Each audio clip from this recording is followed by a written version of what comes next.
பொதிகை செய்திகளுக்காக கண்ணாத்தாள். தலைப்புச் செய்திகள். பெண்களுக்கு எதிரான கொடும் குற்றங்கள் வெகுவாக குறைந்துவிட்டன. ஹரியானா நிகழ்ச்சியில் பிரதமர் நரேந்திர மோடி பெருமிதம்.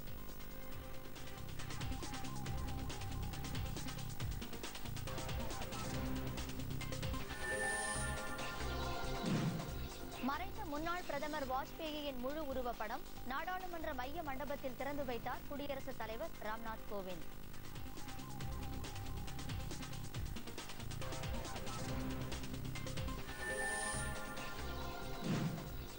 ரஃபேல் விவகாரம் தொடர்பான மத்திய அரசின் கணக்கு தணிக்கை குழு அறிக்கை மக்களவையில் தாக்கல்.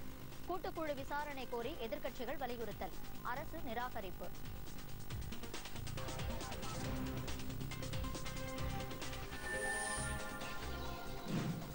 ரஃபேல் விவகாரத்தில் மக்களை திசை திருப்பி அரசியல் ஆதாயம் தேட முயற்சிப்பதா?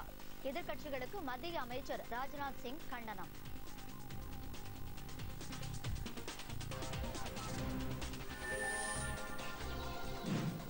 புதுதில்லியில் உள்ள நட்சத்திர ஹோட்டல் தீ விபத்தில் பலியான 17 பேரில் 2 பேர் தமிழர்கள். சொந்த ஊர்களுக்கு உடல்களை எடுத்து வர நடவடிக்கை.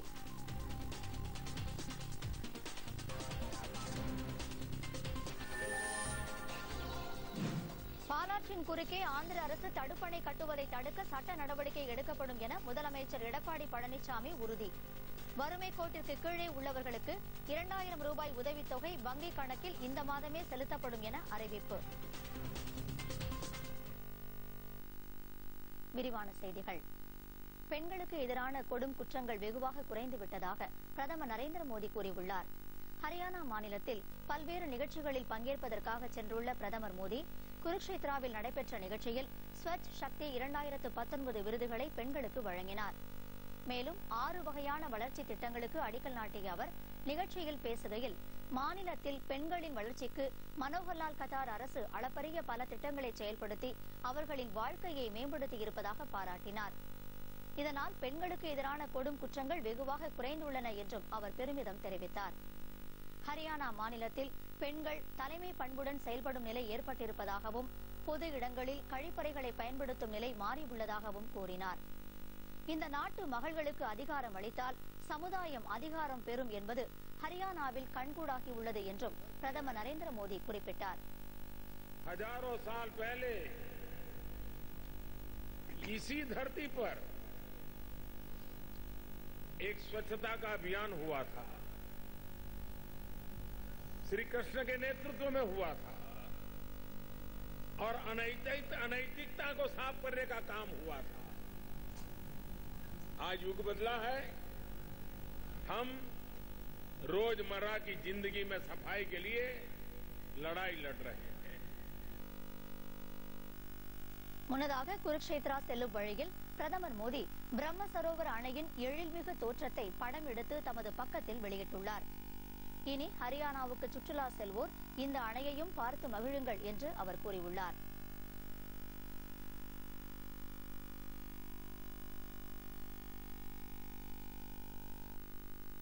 மறைந்த முன்னாள் பிரதமர் வாஜ்பேயியின் முழு உருவப்படத்தை நாடாளுமன்ற மைய மண்டபத்தில் குடியரசுத் தலைவர் ராம்நாத் கோவிந்த் இன்று திறந்து வைத்தார். பிஜேபியின் மூத்த தலைவரும் முன்னாள் பிரதமருமான வாஜ்பேயியை கௌரவிக்கும் விதமாக நாடாளுமன்ற மைய மண்டபத்தில் அவரது முழு உருவப்படம் திறக்கப்பட்டுள்ளது. இந்நிகழ்ச்சியில் குடியரசுத் தலைவர் ராம்நாத் கோவிந்த் உருவப்படத்தை திறந்து வைத்து பேசினார். பின்னர் பேசிய பிரதமர் நாடாளுமன்றத்தில் பல ஆண்டுகள் மக்கள் பணி செய்த அடல் பிஹாரி வாஜ்பேயியின் திருவுருவப்படம் மைய மண்டபத்தில் திறக்கப்பட்டுள்ளது பெருமை அளிப்பதாக கூறினார். வாஜ்பேயி சிறந்த நாடாளுமன்றவாதியாகவும் பேச்சாளராகவும் திகழ்ந்ததாக அவர் தெரிவித்தார். ஜனநாயகத்தின் மிகப்பெரிய பிரதிநிதியாக வாஜ்பேயி திகழ்ந்ததாக கூறிய பிரதமர் அவரிடமிருந்து ஏராளமான பண்புகளை கற்றுக்கொள்ள வேண்டும் என்று தெரிவித்தார். जो सबसे बड़ी ताकत होती है उस ताकत को समर्पित थे और लोकतंत्र में कोई दुश्मन नहीं होता है. लोकतंत्र में स्पर्धा होती है, प्रतिपक्ष होता है. आदर और सम्मान उसी भाव के साथ बनाए रखना ये हमारी नई पीढ़ी के लिए सबको सीखने जैसा है. हम सबने सीखने जैसा है कि हम किस प्रकार से प्रतिस्पर्धी को भी, कठोरतम आलोचना को भी आदर के साथ, सम्मान के साथ उस व्यक्तित्व की तरफ देखते रहे, ये अटल जी से सीखने वाला विषय है.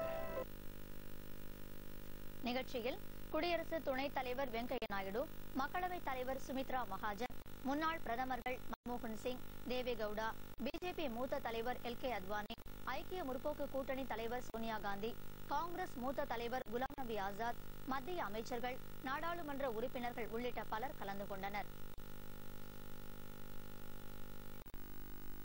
ரஃபேல் போர் விமான கொள்முதல் தொடர்பாக மத்திய கணக்கு தணிக்கை குழுவின் அறிக்கை மக்களவையில் இன்று தாக்கல் செய்யப்பட்டது. இன்று மக்களவை கூடியதும் ரஃபேல் விவகாரம் குறித்து காங்கிரஸ் கட்சியினர் இன்று மீண்டும் பிரச்சினை எழுப்பினர். கேள்வி நேரத்தின் போது எதிர்க்கட்சி உறுப்பினர்கள் ரஃபேல் விவகாரத்தை எழுப்பினர். இந்த விவகாரத்தில் நாடாளுமன்ற கூட்டுக்குழு விசாரணை நடத்த வேண்டும் என்று அவர்கள் கோஷங்களை எழுப்பினர். இதன் காரணமாக அவை முற்பகல் 11:45 மணி வரை ஒத்திவைக்கப்பட்டது.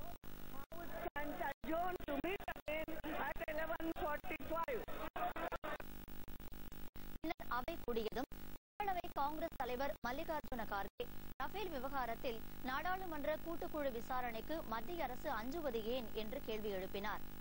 இதற்கு பதில் அளித்த உள்துறை அமைச்சர் ராஜ்நாத் சிங், ஏற்கனவே இந்த விவகாரத்தில் விவாதம் நடத்தப்பட்டுள்ளதாகவும் உச்சநீதிமன்றமும் இது தொடர்பான வழக்கை தள்ளுபடி செய்துள்ளதாகவும் விளக்கம் अलितार. बार बार असत्य को बोलकर उसे सत्य साबित करने की कोशिश कर रहे हैं. जनता को उनके द्वारा गुमराह करने की कोशिश की जा रही है. हेल्दी डेमोक्रेसी में मैं समझता हूं कि यदि कोई पॉलिटिक्स करना चाहता है तो जनता की आंख में धूल झोंककर उसे पॉलिटिक्स नहीं करनी चाहिए. எனினும் நண்பகலுக்கு பிறகு ரஃபேல் தொடர்பான மத்திய கணக்கு தணிக்கை குழு அறிக்கை மக்களவையில் தாக்கல் செய்யப்பட்டதாக நிதி அமைச்சக வட்டாரங்கள் தெரிவித்தன. இந்த அறிக்கையில் விமான கொள்முதலுக்கு எவ்வளவு பணம் செலவிடப்பட்டது என்பது பற்றிய விவரங்கள் தெளிவாக இடம்பெறவில்லை. இந்த அறிக்கையை பொது கணக்கு குழு ஆய்வு செய்யும். அதன் பிறகு அதன் முழு விவரம் தெரியவரும். மாநிலங்களவையிலும் எதிர்க்கட்சியினர் ரஃபேல் விவகாரத்தை எழுப்பினர். எதிர்க்கட்சித் தலைவர் குலாம் நபி ஆசாத் பட்ஜெட் மீதான விவாதத்தை நீட்டிக்க வேண்டும் என்று கோரிக்கை விடுத்தார். இதற்கு மத்திய அமைச்சர் விஜய் கோயல் ஆதரவு தெரிவித்தார். காங்கிரஸ் உறுப்பினர் ஆனந்த் சர்மா ரஃபேல் விவகாரம் தொடர்பாக மாநிலங்களவையில் ஒத்திவைப்பு தீர்மானம் கொண்டு வந்தார். இதனிடையே சமாஜ்வாதி கட்சி தலைவர் அகிலேஷ் யாதவ் லக்னோ விமான நிலையத்தில் தடுத்து நிறுத்தப்பட்டதாக கூறி அக்கட்சி உறுப்பினர்கள் கூச்சல் குழப்பத்தில் ஈடுபட்டதால் அவை பிற்பகல் 2 மணி வரை ஒத்திவைக்கப்பட்டது. ரஃபேல் விவகாரத்தில் காங்கிரஸ் மக்களை திசை திருப்புவதாக மத்திய உள்துறை அமைச்சர் ராஜ்நாத் சிங் குற்றம் சாட்டியுள்ளார். மக்களவையில் ரஃபேல் பிரச்சினை குறித்து இன்றும் எதிர்க்கட்சிகள் போர்க்கொடி தூக்கிய போது குறுக்கிட்டு விளக்கம் அளித்த ராஜ்நாத், ஏற்கனவே இப்பிரச்சினை குறித்து நாடாளுமன்றத்தில் விரிவாக விவாதிக்கப்பட்டு விட்டதாகவும் உச்சநீதிமன்றமும் தெளிவாக தீர்ப்பளித்து விட்டதாகவும் கூறினார். இந்த பிரச்சனையில் எதிர்க்கட்சிகள் மக்களை திசை திருப்பும் அரசியல் செய்வதை கைவிட்டு ஆரோக்கியமான அரசியலை செய்ய வேண்டும் என்றும் கேட்டுக் கொண்டார். ரஃபேல் பேர முறைகேடு தொடர்பாக பிரதமர் மீது வழக்கு தொடர்வதை விட்டுவிட்டு மக்களிடம் எடுத்துச் சொல்லப் போவதாக காங்கிரஸ் தலைவர் ராகுல் காந்தி கூறியுள்ளார். தில்லியில் செய்தியாளர்களிடம் பேசிய அவர், ரஃபேல் போர் விமான கொள்முதல் பிரச்சனையில் பிரதமர் மோடி ஏற்கனவே முடிவு செய்து செயல்பட்டிருக்கிறார் என்று குற்றம் சாட்டினார். இதில் அவரது செயல்பாடு பிரதமர் பதவிக்கான நம்பிக்கைக்கு அப்பாற்பட்டதாக அமைந்துவிட்டது என்றும் ராகுல் வேதனை தெரிவித்தார். ரகசிய காப்பு உறுதிமொழியை பிரதமர் மீறிவிட்டார் என்று குறிப்பிட்ட ராகுல், ரஃபேல் விவகாரத்தில் பிரான்ஸ் அரசுக்கும் அனில் அம்பானிக்கும் இடையே பிரதமர் மத்தியஸ்தராக செயல்பட்டிருக்கிறார் என்றும் குறிப்பிட்டார். ரஃபேல் ஒப்பந்தத்தில் என்ன நடந்தது என்பது பாதுகாப்பு அமைச்சகத்திற்கு சுத்தமாக தெரியவில்லை என்றும் பிரதமரை தவிர வேறு யாருக்கும் இதில் எந்த தகவலும் தெரியவில்லை என்றும் அவர் தெரிவித்தார். காங்கிரஸ் கட்சியில்தான் பிறப்பின் போதே பிரதமர் பதவி முன்பதிவு செய்யப்பட்டு விடுகிறது என்று பிஜேபி தலைவர் அமித் ஷா கூறியுள்ளார். குஜராத் மாநிலம் கோத்ராவில் தொண்டர்கள் கூட்டத்தில் பேசிய அவர், காங்கிரஸை தவிர வேறு எந்த கட்சியிலும் வாரிசு அரசியல் இல்லை என்றார். இந்திரா காந்தி குடும்பத்தைச் சேர்ந்தவர் என்றால் பிறக்கும் போதே அவர்களுக்கு பிரதமர் பதவியும் முன்பதிவு செய்யப்பட்டு விடுகிறது என்பதை அவர் சுட்டிக்காட்டினார். தற்போது பிரியங்கா காந்தி அரசியலுக்கு வந்துள்ளதிலும் ஓர் உள்நோக்கம் உள்ளது என்றும் அமித் ஷா குற்றம் சாட்டினார். பிஜேபியில் இப்படியெல்லாம் அரசியல் செய்ய முடியாது என்றும் அமித் ஷா விளக்கினார். நாட்டில் இணையவழி குற்றங்கள் அதிகரித்து விட்டதாக மத்திய உள்துறை இணை அமைச்சர் ஹன்ஸ்ராஜ் கங்காரா மாஹிர் கூறியுள்ளார். நாடாளுமன்றத்தில் இது தொடர்பான கேள்விக்கு எழுத்து மூலம் பதிலளித்துள்ள அவர், தேசிய குற்ற ஆவண மையம் அளித்த அறிக்கையின்படி சைபர் குற்றங்கள் தொடர்பாக 2016ஆம் ஆண்டு 2552 வழக்குகள் பதிவு செய்யப்பட்டிருப்பதாக தெரிவித்துள்ளார். ஆனால் இது 2014ஆம் ஆண்டு 1286ஆகத்தான் இருந்தது என்றும் அவர் சுட்டிக்காட்டியுள்ளார். இணையவழி குற்றங்களை தடுக்க மத்திய அரசு தொடர் நடவடிக்கைகளை எடுத்து வருவதாகவும் அமைச்சர் கூறினார். தலைநகர் புதுதில்லியில் உள்ள கரோல்பாக் பகுதியில் இன்று காலை 5 மணி அளவில் ஹோட்டல் ஒன்றில் பயங்கர தீ விபத்தில் 2 தமிழர்கள் உட்பட 17 பேர் பலியாகிவிட்டனர். தில்லியில் கரோல்பாக் பகுதியில் ஏராளமான ஹோட்டல்கள் உள்ளன. இங்கு தமிழகம் உள்ளிட்ட வெளி மாநிலத்தவர்கள் அதிக அளவில் வசித்து வருகின்றனர். இந்த நிலையில் ஹர்பிட் பேலஸ் என்ற நட்சத்திர ஹோட்டலில் இன்று அதிகாலை 4:30 மணி அளவில் மேல் மாடியில் பற்றிய தீ மளமளவென எரிந்தது. இதில் மேல் பகுதி கட்டடத்தில் தங்கியிருந்த பலர் சிக்கிக் கொண்டனர். கடும் குளிரும் பனியும் இருந்த நேரத்தில் தீ பரவியதால் அதன் தாக்கம் யாருக்கும் தெரியவில்லை. இதனால் தீ கொழுந்துவிட்டு எரிந்தது. ஒரு கட்டத்தில் புகை அதிகமாகி மூச்சு திணறல் ஏற்படவே ஹோட்டலில் இருந்தவர்கள் விழித்துக் கொண்டு கதற ஆரம்பித்தனர். ஆனால் நிலைமை கைமீறி போய்விட்டது.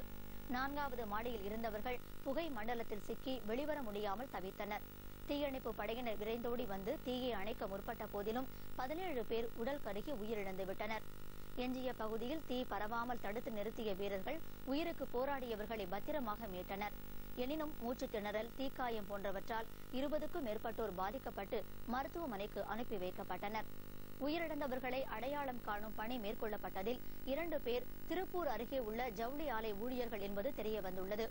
ஒருவர் பெயர் அரவிந்த் சுகுமாரன் என்றும் மற்றொருவர் நந்தகுமார் என்றும் போலீசார் தெரிவித்தனர். இந்த 2 தமிழர்கள் உட்பட பலியான 17 பேரின் உடல்களை சொந்த ஊருக்கு அனுப்பி வைக்க நடவடிக்கை எடுக்கப்பட்டுள்ளது. தீ விபத்துக்கான காரணம் குறித்தும் விசாரணை நடைபெற்று வருகிறது. அதிகாரிகளை பணியிட மாற்றம் செய்த வழக்கில் சிபிஐ முன்னாள் இடைக்கால இயக்குநர் நாகேஸ்வர ராவுக்கு உச்சநீதிமன்றம் அபராதம் விதித்துள்ளது. பீகாரில் சிறுமிகளுக்கு எதிரான பாலியல் குற்றங்கள் தொடர்பாக வழக்குகளை விசாரித்து வரும் அதிகாரி A.K. சர்மா பணியிட மாற்றம் செய்யப்பட்டார். உச்சநீதிமன்ற உத்தரவை பின்பற்றாமல் இந்த அதிகாரியை இடைக்கால சிபிஐ இயக்குநர் நாகேஸ்வர ராவ் பணியிட மாற்றம் செய்துவிட்டார் என்று குற்றச்சாட்டு எழுந்தது. இதனையடுத்து அவர் மீது நீதிமன்ற அவமதிப்பு வழக்கின் கீழ் நடவடிக்கை எடுக்கப்படும் என்று உச்சநீதிமன்ற தலைமை நீதிபதி அமர்வு அறிவித்திருந்தது. இதையடுத்து நிபந்தனையற்ற மன்னிப்பு கோரிய நாகேஸ்வர ராவ் தனது செயலுக்காக இன்று நீதிமன்றத்தில் ஆஜராகி மன்னிப்பும் கேட்டார். அதனை ஏற்க மறுத்த உச்சநீதிமன்றம் நாகேஸ்வர ராவுக்கு 1 லட்சம் ரூபாய் அபராதம் விதித்ததுடன் இன்றைய நீதிமன்ற அலுவல்கள் முடியும் வரை நீதிமன்ற அறைக்குள்ளேயே ஒரு மூலையில் அமர வேண்டும் என்றும் தண்டனை அளித்தது.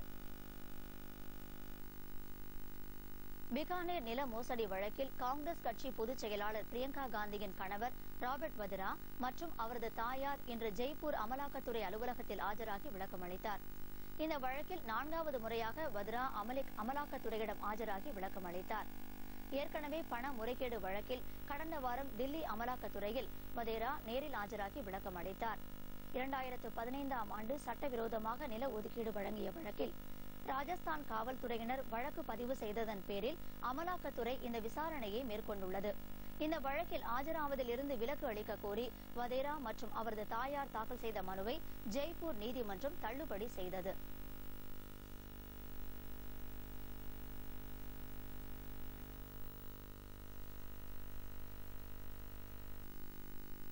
பாலாற்றின் குறுக்கே ஆந்திர அரசு தடுப்பணை கட்டுவதை சட்ட நடவடிக்கை எடுக்கப்படும் என முதலமைச்சர் எடப்பாடி பழனிசாமி சட்டப்பேரவையில் இன்று உறுதியளித்துள்ளார்.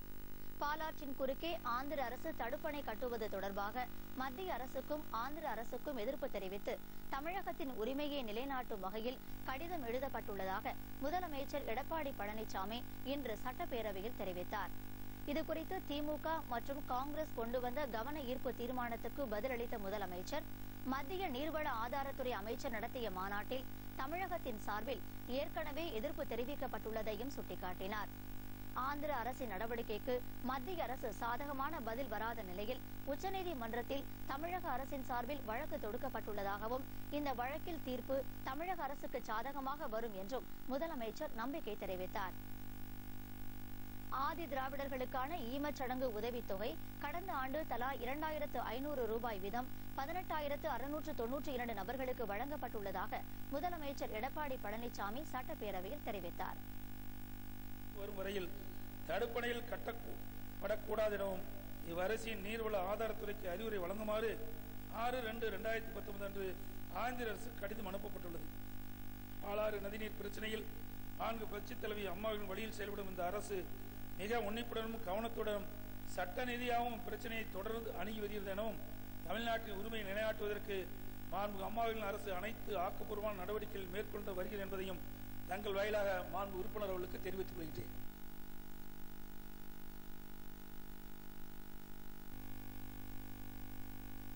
ஆதி திராவிடர்களுக்கான ஈமச்சடங்கு உதவித்தொகை கடந்த ஆண்டு தலா 2500 ரூபாய் வீதம் 18,692 நபர்களுக்கு வழங்கப்பட்டுள்ளதாக முதலமைச்சர் எடப்பாடி பழனிசாமி சட்டப்பேரவையில் தெரிவித்தார். இதுகுறித்து சட்டமன்ற எதிர்க்கட்சி துணைத் தலைவர் துரைமுருகன் ஈமச்சடங்கு உதவித்தொகை முறையாக வழங்கப்படவில்லை என்று கூறியதற்கு பதிலளித்த முதலமைச்சர் 2018-19 நிதியாண்டில் இதற்காக 5 கோடி ரூபாய் நிதி ஒதுக்கப்பட்டு இதுவரை 4.67 கோடி ரூபாய் செலவிடப்பட்டுள்ளதாகவும் யாருக்காவது கிடைக்கவில்லை என்று குறிப்பிட்டு சுட்டிக்காட்டினால் உடனடியாக வழங்கப்படும் என்றும் முதலமைச்சர் உறுதியளித்தார். உள்ளாட்சித்துறை மூலம் இத்திட்டம் செயல்படுத்தப்படுவதாகவும் அவர் கூறினார். மேலும் வறுமை கோட்டிற்கு கீழே உள்ளவர்களுக்கு 2000 ரூபாய் உதவித்தொகை பயனாளிகள் வங்கிக் கணக்கில் இந்த மாதமே செலுத்தப்படும் என்றும் முதலமைச்சர் அவையில் அறிவித்தார்.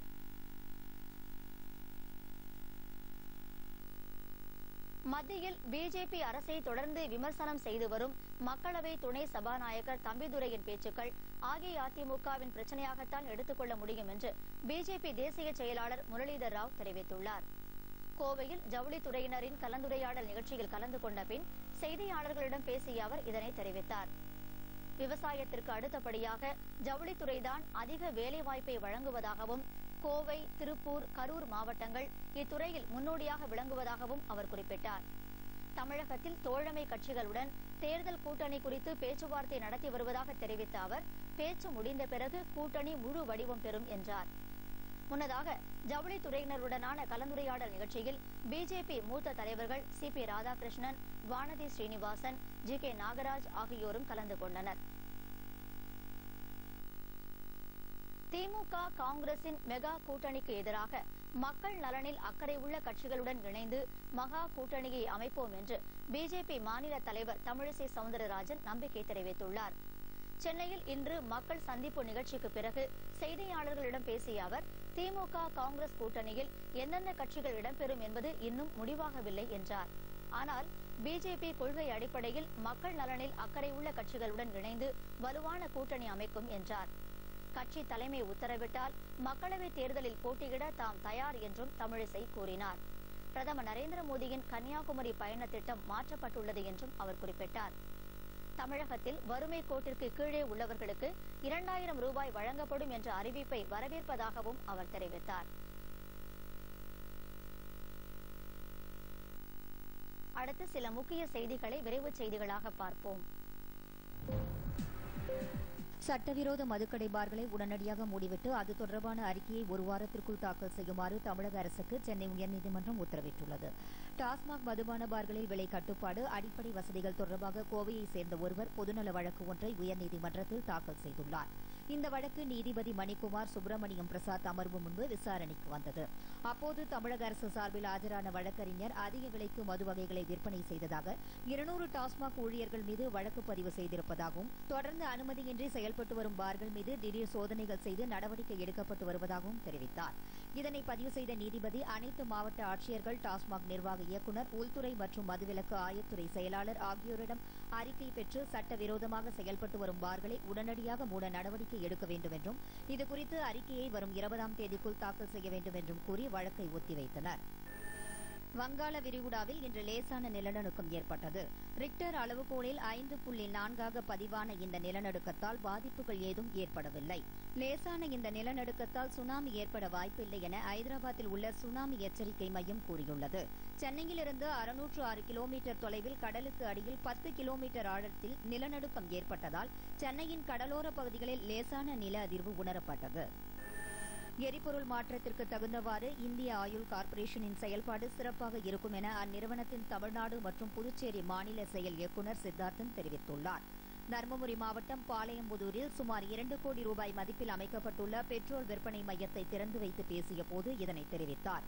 மேலும் எவ்வளவு மாற்றங்கள் வந்தாலும் பெட்ரோல் டீசல் பயன்பாடு இருந்து கொண்டே இருக்கும் என்றும் அடுத்து மின்சாரத்தில் இயங்கும் வாகனங்கள் வந்தாலும் அவற்றுக்கு ஏற்றபடி நிறுவனம் தனது செயல்பாட்டை மாற்றிக்கொள்ளும் என்றும் அவர் கூறினார். அனைத்து அரசு நிகழ்ச்சிகளிலும் தேசிய கீதம் பாட வேண்டும் என்பது கட்டாயமில்லை என்று சென்னை உயர்நீதிமன்றம் தீர்ப்பளித்துள்ளது. பிரதமர், ஆளுநர், முதல்வர் கலந்து கொண்ட விழாவில் தேசிய கீதம் பாடப்படாததை தேச அவமதிப்பாக கொண்டு நடவடிக்கை எடுக்க வேண்டும் என தனிநபர் தொடுத்த வழக்கு விசாரணைக்கு வந்தது. இதில் சட்ட ரீதியாக விசாரிப்பதற்கான முகாந்திரம் எதுவும் இல்லாததாலும் குடியரசுத் தலைவர் நேரடியாக கலந்து கொள்ளும் சில அரசியல் நிகழ்வுகளில் மட்டுமே சட்டப்படி பாடுவது கட்டாயம் என்பதாலும் அந்த மனு நிராகரிக்கப்பட்டது. காஞ்சிபுரம் மாவட்டம் உத்திரமேரூரில் உள்ள டாக்டர் எம்ஜிஆர் அரசு மற்றும் அறிவியல் கல்லூரியில் நடைபெற்ற தொழில்நெறி வழிகாட்டுதலுக்கான கண்காட்சி மற்றும் கருத்தரங்கை ஆட்சித்தலைவர் ப. பொன்னையா தொடங்கி வைத்தார். நிகழ்ச்சியில் பேசிய அவர், வேலைவாய்ப்பு மற்றும் பயிற்சித் துறையின் கீழ் நடத்தப்படும் இந்த கண்காட்சிகள் அனைத்து அரசு கல்லூரிகளிலும் மாணவர்கள் பயன்பெறும் வகையில் நிரந்தரமாக வைக்க ஒத்துழைப்பு வழங்கப்படும் என்றும் அவர் தெரிவித்தார். இந்த கருத்தரங்கில் கட்டுரை போட்டியில் வெற்றி பெற்றவர்களுக்கு பரிசுகளை வழங்கி பாராட்டு தெரிவித்தார். சின்னத்தம்பி யானையை மீண்டும் காட்டுக்குள் ஏன் அனுப்பக்கூடாது என்ற தமிழக அரசுக்கு சென்னை உயர்நீதிமன்றம் கேள்வி எழுப்பியுள்ளது. இதுகுறித்து தாக்கல் செய்யப்பட்ட பொதுநல வழக்கை விசாரித்த நீதிபதிகள், இயற்கை உணவுகள் கொடுத்து பழகி ஏன் மீண்டும் காட்டிற்குள் அனுப்பக்கூடாது என்ற கேள்வி எழுப்பினர். தமிழக அரசின் சார்பில் ஆஜரான வழக்கறிஞர், சின்னத்தம்பி யானையை முகாமுக்கு அனுப்புவது தொடர்பாக நாளை விரிவான விளக்கம் அளிக்கப்படும் என்று கூறியதை அடுத்து நீதிபதிகள் வழக்கு விசாரணையை நாளைய தினத்திற்கு ஒத்திவைத்தனர். கொடைக்கானல் அருகே கவுஞ்சியில் பூண்டு விற்பனை மையம் அமைக்க தமிழக அரசு நிதி ஒதுக்கி பணிகள் தொடங்கப்பட்டுள்ளதாக மாவட்ட ஆட்சியர் டி. ஜி. வினய் தெரிவித்துள்ளார். திண்டுக்கல்லில் மாவட்ட அளவிலான விவசாய விளைபொருட்களை மதிப்பூட்டி வியாபாரம் செய்வதற்காக அரசு தரப்பில் கருத்தரங்கம் இன்று நடைபெற்றது. இதில் பேசிய ஆட்சியர், திண்டுக்கல் மாவட்டத்தில் சிறுமலை வாழை, தாண்டிக்குடி வாழைப்பழங்கள் புகழ்பெற்றவை. இதேபோல் கொடைக்கானல் பகுதியில் விளையும் மலைப்பூண்டுக்கு தற்போது கவுஞ்சியில் மார்க்கெட் அமைப்பதற்காக நிதி ஒதுக்கீடு செய்ததைப் போல் வேடன்சந்தூரில் முருங்கைக்காய்க்கு சந்தை அமைக்கவும் நடவடிக்கை எடுக்கப்பட்டு வருவதாக அவர் தெரிவித்தார். அடுத்து வருவது உலக செய்திகள்.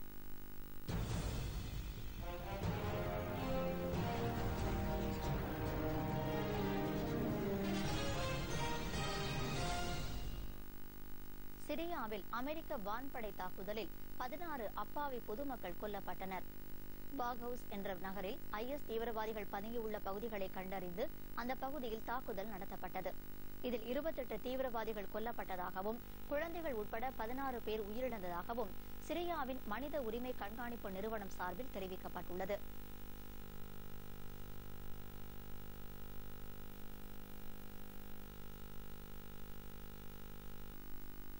அமெரிக்காவில் மெக்சிகோவுடனான எல்லைப் பகுதியில் சுவர் எழுப்பும் விவகாரத்தில் ஆளும் கட்சிக்கும் எதிர்க்கட்சிக்கும் இடையே உள்ள கருத்து வேறுபாடுகளுக்கு தீர்வு காண அந்நாட்டு மக்கள் பிரதிநிதிகள் பேச்சுவார்த்தை நடத்தி வருகின்றனர்.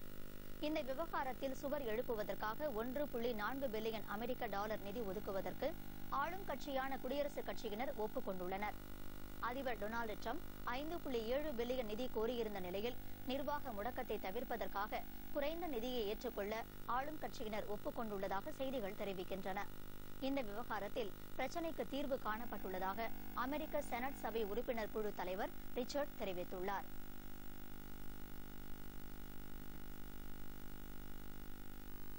இனி வருவது வணிகச் செய்திகள்.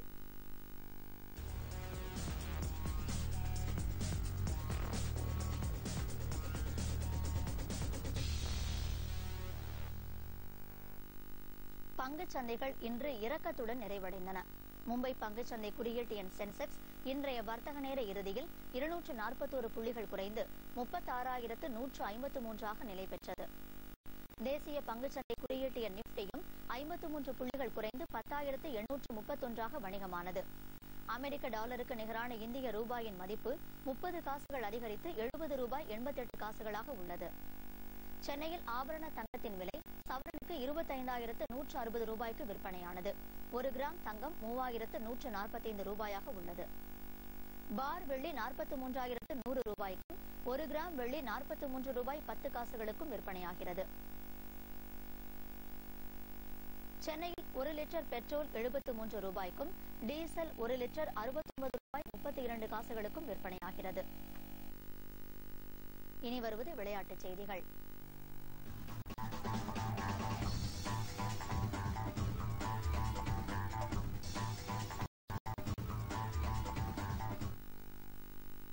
83வது தேசிய சீனியர் பேட்மிண்டன் சாம்பியன்ஷிப் போட்டித் தொடர் அசாம் மாநிலம் குவஹாத்தியில் இன்று தொடங்கியது. இந்த போட்டித் தொடரில் நடப்பு சாம்பியன் சாய்னா நேவால், PV சிந்து ஆகியோர் மகளிர் பிரிவிலும், பிரணாய், கிடாம்பி ஸ்ரீகாந்த், ஷமீர் வர்மா, காஷ்யப் ஆகியோர் ஆடவர் பிரிவிலும் உள்ளனர். எனினும் இரட்டையர் பிரிவில் ரங்கி ரெட்டி, சிக்கி ரெட்டி, ஸ்மித் ரெட்டி, அஸ்வினி பொன்னப்பா ஆகியோர் இந்த போட்டித் தொடரில் பங்கேற்கவில்லை. வரும் 14ஆம் தேதி வரை இந்த போட்டித் தொடர் நடைபெறவுள்ளது. ஒடிஷா மாநில தலைநகர் புவனேஸ்வரில் நடைபெற்று வரும் மகளிருக்கான சர்வதேச தங்கக்கோப்பை கால்பந்து தொடரில் நேற்று நடைபெற்ற ஆட்டத்தில் இந்திய மகளிர் அணியை நேபாள மகளிர் அணி 2-1 என்ற கோல் கணக்கில் வீழ்த்தியது. ஆட்டம் தொடங்கிய 5வது நிமிடத்திலேயே நேபாள வீராங்கனை சபித்ரா பண்டாரி முதல் கோலையும் 7வது நிமிடத்தில் 2வது கோலையும் அடித்தார். இந்திய அணியின் ரத்தன் பாலா தேவி ஆட்டத்தின் 82வது நிமிடத்தில் ஒரு கோல் அடித்தார். இதன் மூலம் நேபாள மகளிர் அணி 2-1 என்ற கோல் கணக்கில் வெற்றி பெற்றது. முன்னதாக நடைபெற்ற தொடக்க ஆட்டத்தில் ஈரான் அணியை வீழ்த்திய இந்திய மகளிர் அணி நாளை மியான்மர் அணியை எதிர்கொள்கிறது. And a fine finish. Aditi Chauhan put a hand to it, but that was not enough to prevent that goal. இனி வருவது வானிலை.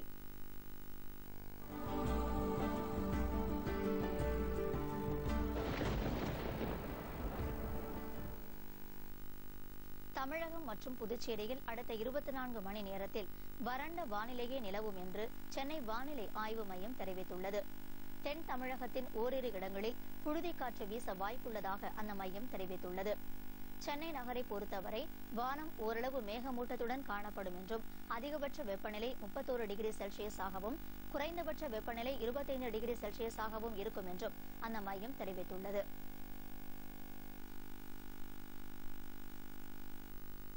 மீண்டும் தலைப்புச் செய்திகள். பெண்களுக்கு எதிரான கொடும் குற்றங்கள் வெகுவாக குறைந்துவிட்டன. ஹரியானா நிகழ்ச்சியில் பிரதமர் நரேந்திர மோடி பெருமிதம்.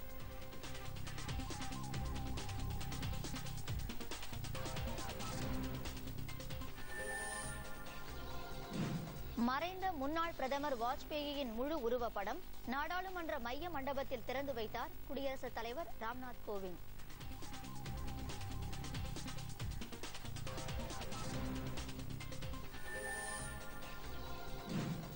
ரஃபேல் விவகாரம் தொடர்பான மத்திய அரசின் கணக்கு தணிக்கை குழு அறிக்கை மக்களவையில் தாக்கல்.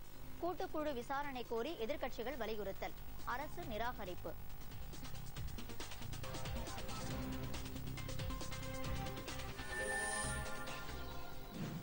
ரஃபேல் விவகாரத்தில் மக்களை திசை திருப்பி அரசியல் ஆதாயம் தேட முயற்சிப்பதா? எதிர்க்கட்சிகளுக்கு மத்திய அமைச்சர் ராஜ்நாத் சிங் கண்டனம்.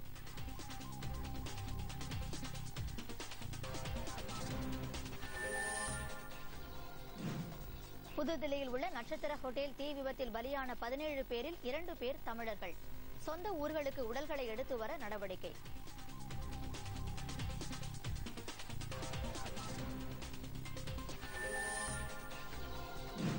பாலாற்றின் குறுக்கே ஆந்திர அரசு தடுப்பணை கட்டுவதை தடுக்க சட்ட நடவடிக்கை எடுக்கப்படும் என முதலமைச்சர் எடப்பாடி பழனிசாமி உறுதி. வறுமை கோட்டிற்கு கீழே உள்ளவர்களுக்கு 2000 ரூபாய் உதவித்தொகை வங்கிக் கணக்கில் இந்த மாதமே செலுத்தப்படும் என அறிவிப்பு. பொதிகை செய்திகளை யூடியூபில் தமிழ் நியூஸ் தூர்தர்ஷன் என்ற சேனலிலும், ட்விட்டரில் Tamil news Doordarshan @DD News Chennai என்ற பக்கத்திலும் காணலாம். இத்துடன் இந்த செய்தி அறிக்கை நிறைவடைகிறது. எமது அடுத்த செய்தி அறிக்கை இரவு 10 மணிக்கு. வணக்கம்.